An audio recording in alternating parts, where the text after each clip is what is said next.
Ad hoc assistant professor हूँ। मैं ये एड हॉक असिस्टेंट प्रोफेसर मतलब? मैं अभी इसी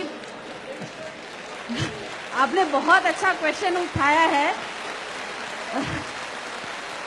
आपने बहुत अच्छा क्वेश्चन उठाया है। मैं इसी क्वेश्चन के बारे में कुछ कहना चाहूंगी और मैं आशा करती हूं कि आप उसका जवाब देंगे और एक कमिटमेंट के साथ मुझे जवाब चाहिए आपसे।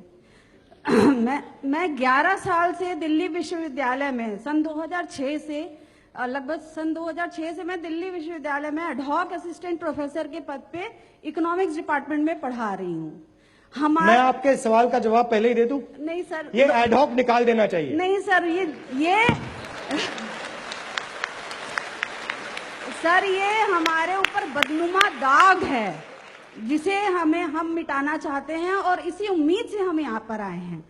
मैं ये कहना चाहती हूँ कि हमारा अपॉइंटमेंट 4-4 महीने के लिए जैसे रिचार्ज कूपन की तरह होता है। हमसे काम तो लिया जाता है, सारे काम हमसे लिए जाते हैं, इवैल्यूएशन करना है, एडहॉक टीचर को ढूंढते हैं, पढ़ाना है, एडहॉक टीचर को ढूंढते हैं, एडमिशन कराना है, एडहॉक टीचर को ढूंढते हैं, इन्विजिलेशन कराना है, एडहॉक टीचर को ढूंढते हैं, और कॉलेज में किसी तरह का फंक्शन कराना है, एडहॉक टीचर को ढूंढते हैं। यहाँ तक कि भीड़ जुटानी है तो एडहॉक टीचर को ढूंढते हैं। लेकिन हमारा भविष्य पूरा अंधकार में है। आज मैं यहाँ पे खड़ी हूँ, आज मुझे 11 साल हो गया, इसी उम्मीद से मैं यहाँ पर आई थी इसी विश्वविद्यालय में कि मैं कुछ पढ़ाने के संग संग अपना भविष्य भी सुधारूंगी, कुछ लिखने का काम करूंगी। लेकिन हमारे पास कोई टाइम नहीं है, एक दिन की छुट्टी नहीं मिलती है कि हम कहीं जाके सेमिनार अटेंड कर सकें, इंटरनेशनल कॉन्फ्रेंस ज्वाइन कर सकें, कुछ लिख सकें।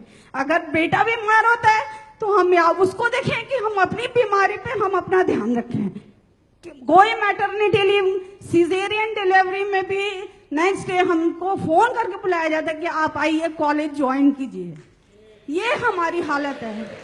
कोई हमारा इस देश का शायद एवरेज ग्रोथ रेट 6 to 7% है, क्योंकि मैं इकोनॉमिक्स की टीचर हूं, लेकिन हमारा ग्रोथ रेट 0% है। आज जो टीचर ज्वाइन करता है उसको भी वही सैलरी मिलती है जो 11 साल से मुझे मिल रही है। कोई डिफरेंस नहीं। पीएचडी होने के बावजूद मेरे कोई किसी तरह का कोई ग्रोथ रेट नहीं है। तो मैं आपसे यही कमिटमेंट चाहती हूं कि क्या आप इसको अपने मैनिफेस्टो में शामिल करेंगे, इसको प्रायोरिटी पे रखेंगे। और दूसरा, अगर आपकी सरकार जीतती है, जो मैं उम्मीद करती हूं कि जीतेगी, आपकी सरकार आती है तो क्या आप हमें एब्जॉर्ब करेंगे, हमारा एब्जॉर्प्शन कराएंगे? क्योंकि हम बहुत इंटरव्यू देख चुके हैं, अब हमारे अंदर ये ताकत नहीं है। तो मैं आपको एक ऑफर देता हूं।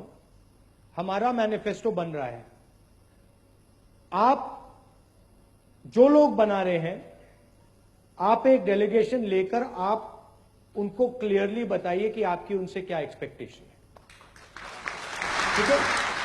और मेरी व्यू है कि अगर कोई व्यक्ति यूनिवर्सिटी में पढ़ा रहा है, अगर कोई व्यक्ति पीएचडी है, तो उसे अपने भविष्य में स्टेबिलिटी दिखनी चाहिए। उसके दिल में यह नहीं होना चाहिए कि मैं कल नौकरी से निकाला जा सकता हूं। तो मैं चाहता हूं कि हमारे जो टीचर्स हैं उनके दिल में यह बेसिक फीलिंग हो कि अगर मैं अच्छी तरह काम करूंगा या करूंगी तो मेरा फ्यूचर प्रोटेक्टेड रहेगा। अब इसके लॉजिस्टिक्स क्या होंगे, इसके डिटेल्स क्या होंगे, वो आप जाके, जो हमारी टीम है, आप उनसे जाके बात कीजिए। उस पे सैम पिट्रोडा है, उस पे चिदम्बरम जी हैं। आप एक डेलीगेशन ले जाइए यहां से, आप जो इस चीज के बारे में अच्छी तरह समझते हैं, आप उनके पास जाइए। मैं उनसे कहूंगा कि वो आपके साथ बैठे और आपके जो एंजाइटी है उसका हल मैनिफेस्टो में करें। दुर्भाग्य से मैं भी दिल्ली यूनिवर्सिटी में एक एडहॉक असिस्टेंट प्रोफेसर हूँ और दुर्भाग्य से मैं भी इकोनॉमिक्स की ही असिस्टेंट प्रोफेसर हूँ, जैसे कि मेरी साथी पारुल ने बताया। मैं उसी बात को थोड़ा सा आगे बढ़ाते हुए आपको हमारे उस दर्द को महसूस करवाना चाहती हूँ जो एक एडहोक को और इवन एक महिला एडहोक को यहाँ पर फेस करना पड़ता है, और हो सकता है पूरे हिंदुस्तान में एडहोक शब्द जिसके साथ जुड़ा हुआ है उसे ये फेस करना पड़ता होगा। हमारे लेटर के अंदर ये लिखा जाता है हमें बिना किसी नोटिस के टर्मिनेट कर दिया जाएगा, और जब मैं माँ बनने वाली थी मुझे बिना किसी नोटिस के मेरी सर्विसेज को बिना किसी कारण के खत्म कर दिया गया।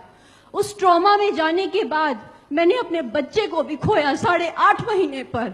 मेरी डॉक्टर ने मुझे बार बार चिताया कि सुनैना तुम्हें टेंशन नहीं लेनी है, पर मुझ पर मेरे घर की भी जिम्मेदारी थी और उस जिम्मेदारी की चिंता में मेरा बच्चा चला गया। फिर उसके बाद मैंने फिर कोशिश की। जब मैं दोबारा माँ बनने वाली थी तो मेरे कुछ साथियों ने मुझे बताया कि तुम्हें ये सब नहीं करना चाहिए, तुम मैनेज नहीं कर पाओगी। पर मैंने कोशिश की, मैं मैनेज कर रही हूँ, और ऐसे मैनेज कर रही हूँ कि अपने सोते हुए बच्चे को छोड़कर मैं क्लास में जाती हूँ उन्हें पढ़ाने के लिए।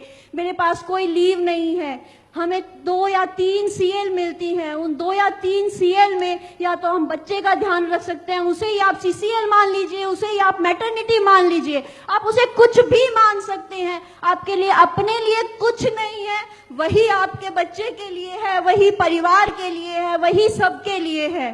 तो ये खत्म होना चाहिए। मैं आपको कहना चाहती हूँ इनफ इज इनफ, वो टाइम आ चुका है। प्लीज इसे खत्म करने के लिए कुछ करिए। हम महिलाओं के बारे में सोचिए, हमारे संवैधानिक अधिकारों के बारे में सोचिए। जो हम सब यहाँ पर बैठी बहुत सी मेरी साथी महिलाएं हैं जिन्होंने माँ बनने की कोशिश की या माँ बनने की हिम्मत की, उन्होंने कहीं ना कहीं इस बात को फेस किया है यहाँ पर, या देश के किसी भी कोने में फेस किया होगा।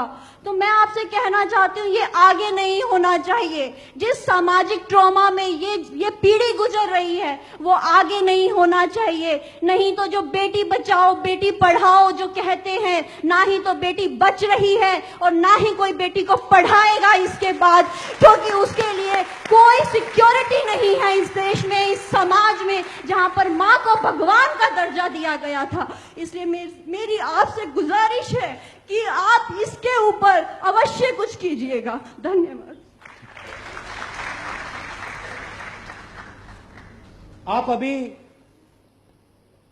आप अभी पढ़ा रही हैं या पढ़ा रही हैं? But she got her job back again. Not in that college, but some other Somewhere college. else you got it. Yeah. And कोई लॉजिक नहीं दिया।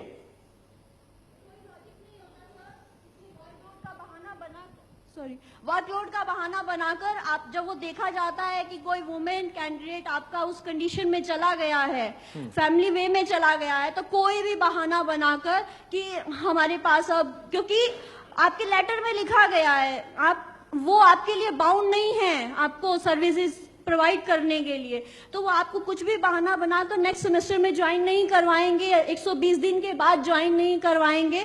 और कोई भी नया कैंडिडेट जो उनको सुटेबल लगता है, जो इस तरह की डिमांड नहीं करेगा कि मुझे छुट्टी चाहिए, मैं काम नहीं कर सकती, इस तरह की डिमांड नहीं करेगा, उस कैंडिडेट को वहां पर सेलेक्ट कर लिया जाता है। यहाँ पर अनएम्प्लॉयमेंट की बहुत भीड़ तैयार है। एज ए इकोनॉमिक्स प्रोफेसर मैं आपको बता सकती हूँ कि हर साल 10 लाख लोग अनएम्प्लॉयड हमारे देश में ऐड होते हैं।